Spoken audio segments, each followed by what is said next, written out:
Pemirsa, tim Inavis dan Direktorat Reserse Kriminal Khusus Polda Jatim kembali mendatangi lokasi reruntuhan bangunan Ponpes Al-Khozini Sidoarjo untuk mengambil sejumlah barang bukti. Kasus ambruknya musola di Ponpes Al-Khozini kini naik ke tahap penyidikan.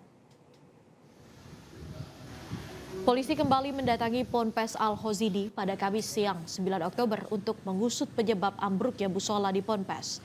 Garis polisi kembali dipasang untuk memudahkan petugas melakukan pemeriksaan di lokasi reruntuhan. Usai pemeriksaan selama lebih dari 2 jam, petugas mengambil sejumlah sampel material untuk dijadikan barang bukti. Usai gelar perkara atas kasus yang telah menewaskan 67 orang ini, Polda Jatim selanjutnya menaikkan status ke tahap penyidikan.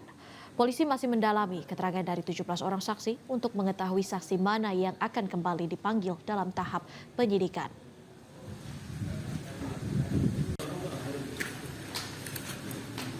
Jadi kemarin sudah dilakukan gelar perkara yang kemudian hasilnya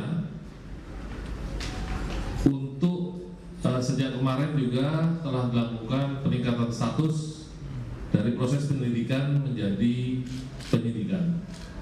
Nah, oleh karena itu maka kami secepatnya juga akan mulai melakukan proses dari pemanggilan saksi tentunya, kemudian meminta keterangan ahli yang nantinya menjadi proses keterangan ahli yang menjadi salah satu alat bukti yang dapat digunakan untuk proses pembuktian peristiwa pidana.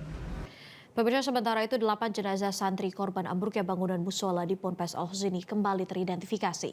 Dengan hasil ini total jenazah yang sudah teridentifikasi sebanyak 48 korban.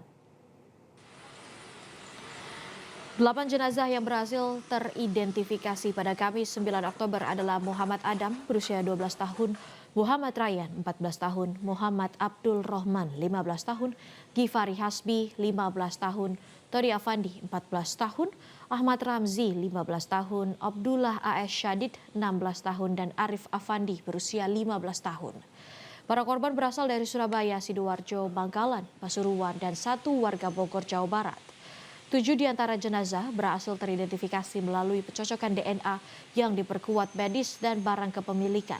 Sedangkan 1 jenazah teridentifikasi melalui data antemortem berupa gigi medis dan barang kepemilikan. Sementara kantong jenazah tersisa ada 17 dengan 5 diantaranya merupakan bagian tubuh.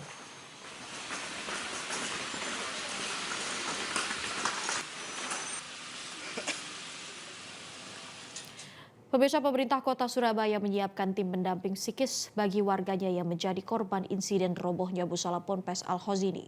Banyaknya korban selamat masih memiliki perasaan tertekan saat mendengar berita tentang Ponpes Al-Khozini. Wali Kota Surabaya Eri Cahyadi melakukan takziah ke rumah M. Agus Ubaidillah, salah satu korban tewas insiden robohnya musola Ponpes Al-Khozini. Usai takziah, Wali Kota Eri menyampaikan Pemkot Surabaya menyiapkan tim pendamping psikis untuk anak-anak yang menjadi korban. Ada lebih dari 20 orang warga Surabaya yang menjadi korban selamat dari insiden tersebut. Di antaranya masih ada korban yang merasa tertekan atau mengalami peningkatan emosi jika mendengar berita tentang Pondok Pesantren Al-Khozini. Wali Kota Eri meminta pihak keluarga atau warga di lingkungan korban untuk sementara tidak melihat berita tentang ponpes terkait untuk menjaga kondisi psikis para korban.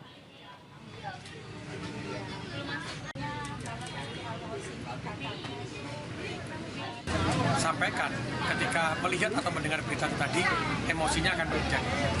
Makanya kalau nyuntulung sangat tadi kepada warga, masyarakat, tetangganya, terus gak usah dulu berita terkait dengan Pondok Al-Khozini.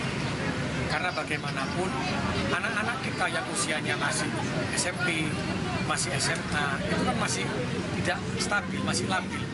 Karena itulah saya berharap, saya memohon kepada seluruh warga, wabil khusus Kota Surabaya, ayo kita beri support anak-anak kita. Jelajahi cara baru mendapatkan informasi. Download Metro TV Extend sekarang.